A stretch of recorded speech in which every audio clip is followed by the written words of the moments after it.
Prezados colegas, presto contas desse curto período da minha gestão, iniciada em 28 de setembro. E queria começar, em primeiro lugar, agradecendo aos eminentes colegas, a todos, pela convivência harmoniosa, cordial e construtiva que permitiram que nós avançássemos na agenda do Supremo Tribunal Federal, decidindo uma série importante de casos e inaugurando uma maneira de votação que não é puramente agregativa, mas deliberativa, no sentido de que temos conseguido, em diálogo, construir soluções consensuais, ou per curiam, como gosta de dizer o nosso querido ministro Luiz Fux, que é um pouco o padrão mundial. Só que nos outros países do mundo, as Supremas Cortes deliberam em conferência, em sala fechada. Nós temos a singularidade de deliberarmos para bem e para mal em público e estamos um pouco superando a tradição do voto puramente agregativo e desenvolvendo essa nova cultura de um voto deliberativo pela participação de todos numa discussão saudável que eu acho que tem feito muito bem ao tribunal. Queria agradecer ao Ministério Público, hoje representado pelo Dr. Paulo Gonet Branco e anteriormente pela doutora Eliseta Ramos, sempre muito prestimosa e muito gentil. Queria agradecer a toda a equipe do Supremo, os juízes auxiliares, os servidores, os colaboradores, os assessores, os analistas, técnicos, estagiários pela dedicação. Queria agradecer aos ilustres advogados públicos e privados que estiveram nessa tribuna, contribuindo para o tribunal. A advocacia é a grande responsável pelo desenvolvimento da jurisprudência, as ideias, as teses, as ousadias que mudam o direito costumam vir de iniciativas da advocacia, tanto privada quanto pública, e o advogado é, de fato, indispensável. Queria agradecer aos setoristas de imprensa que cobrem o Supremo Tribunal Federal, sempre com cortesia e relatando a sua percepção do que se passa aqui, ajudando a esclarecer a opinião pública, fazendo as críticas quando elas são pertinentes, ou às vezes até quando a gente diverge, mas a vida é feita de críticas e de elogios, e a imprensa desempenha um papel vital na democracia brasileira, e mesmo na resistência democrática que esse tribunal conduziu. Nenhum tribunal é capaz de impedir o avanço autoritário sozinho. E, portanto, isso só foi possível porque a sociedade civil, a classe política e a imprensa, de maneira muito relevante, estiveram do lado das instituições. Esse ano tivemos o 8 de janeiro, o dia da infâmia, na feliz expressão da ministra Rosa Weber. Foi uma das páginas mais tristes da história desse tribunal e talvez da história do Brasil, mas, ao mesmo tempo, demonstrou a grande resiliência das instituições, e esse mesmo plenário foi reconstruído em tempo recorde de 3 semanas, sob a liderança da ministra Rosa Weber, numa prova de que, às vezes, a depredação física não é capaz de atingir a simbologia das instituições, a sua força, e a rejeição que a sociedade brasileira teve àquele episódio, na verdade, contribuíram para o fortalecimento das instituições. E agora eu passo a apresentar alguns dados estatísticos, os espantosos dados estatísticos da produtividade do Supremo Tribunal Federal. Nós recebemos, prezados colegas, em 2023, nada menos até hoje, do que 78.242 processos, o que certamente é um recorde mundial entre originários e recursais.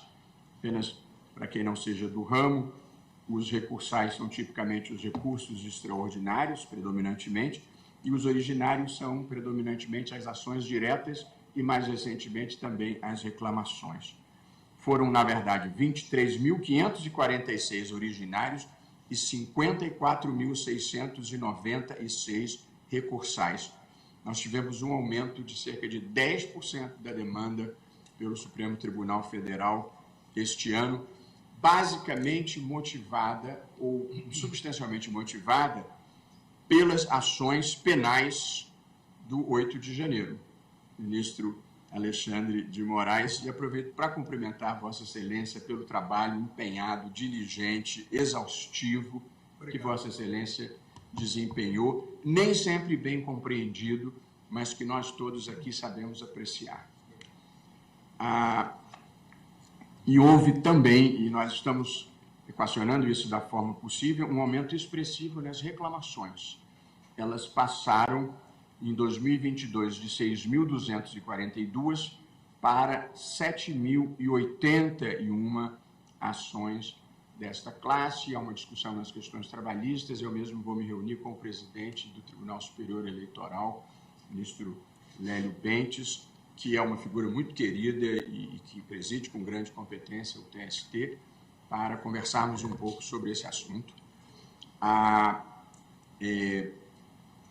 maioria dos processos, 59%, foram registrados à presidência e os 41% distribuídos aos ministros. Nós hoje temos, quase que eu alvissaria dessa informação, 24 mil processos em tramitação. Como nós conseguimos julgar mais de 30 mil por ano, se a gente conseguisse parar a distribuição um pouquinho, dava para zerar esse estoque. 24.071 processos estão em tramitação perante o Supremo, e nós proferimos nada mais, nada menos do que 101.970 decisões nesse ano, sendo 84.650 monocráticas e 17.320 colegiadas. E aqui eu faço um parênteses, não para os colegas que estão a par disso, mas para que a sociedade e o público possam entender um pouco as circunstâncias em que nós atuamos. De modo que, sobre as decisões monocráticas, cabe uma explicação à sociedade que considero muito importante. A regra geral aqui é que cautelares em ações diretas, que geralmente envolvem atos dos outros poderes, venham imediatamente a plenário virtual ou físico. Foi isso que nós reiteramos em emenda regimental aprovada ainda sob a presidência da ministra Rosa Weber. Quanto às demais, o padrão desejável é que todas as cautelares que sejam institucionalmente relevantes venham igualmente ao plenário. Quanto ao mais, é preciso que se tenha a consciência da impossibilidade. Com 54 mil recursos extraordinários ou agravos, 7 mil reclamações, 12 mil habeas corpus, sem falar em mandado de segurança e outras classes processuais, seria simplesmente inviável que todas as decisões monocráticas viessem a plenário. Simplesmente não teria como funcionar, é materialmente impossível.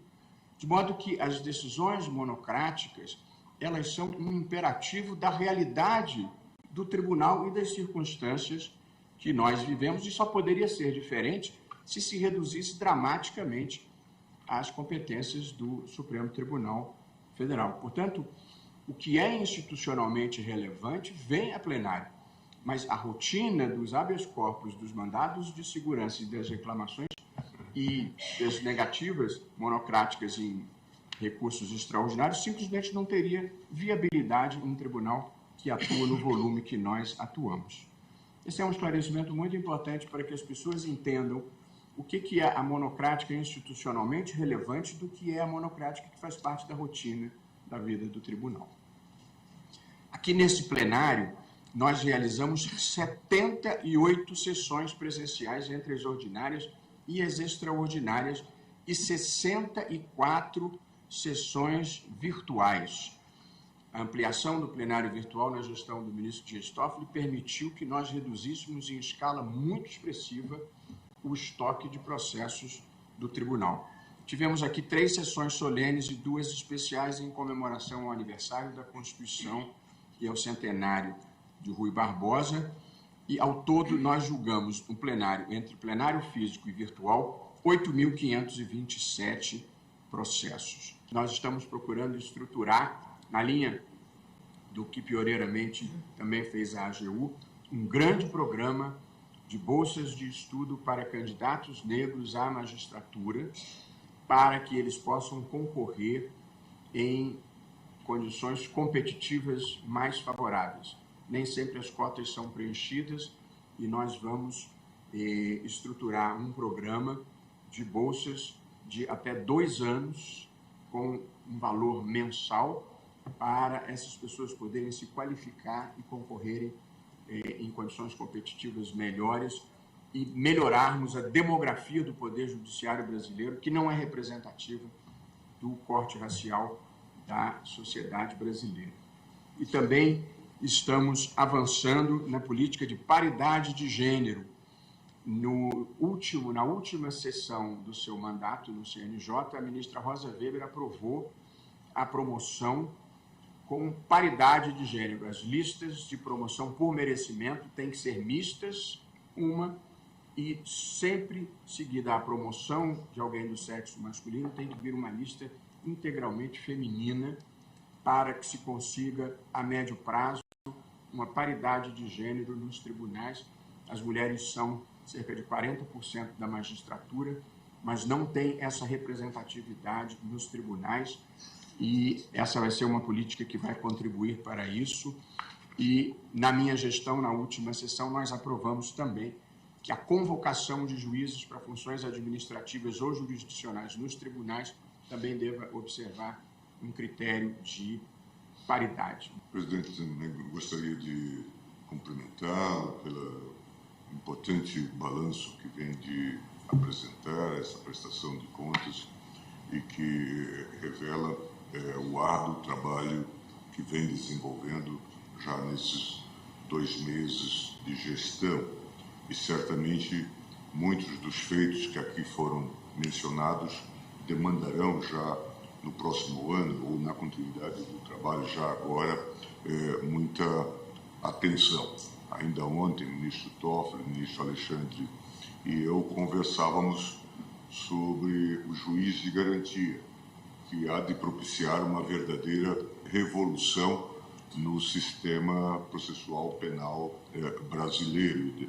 Demanda muita atenção, um redimensionamento, inclusive, das circunscrições judiciais. E isso tem um reflexo importante na área da segurança pública, por isso merece toda a atenção. Vossa Excelência também pontuou a importante ADPF sobre o sistema prisional, um tema que tem a ver com direitos humanos e com segurança pública. Já foi dito que os nossos presídios, essa até é uma expressão do ex-ministro da Segurança Pública, Raul Jungmann, eles são home office do crime e, portanto, é preciso dar atenção a essa temática e, certamente, isto vai demandar ações judiciais e administrativas do Supremo, do CNJ e de todos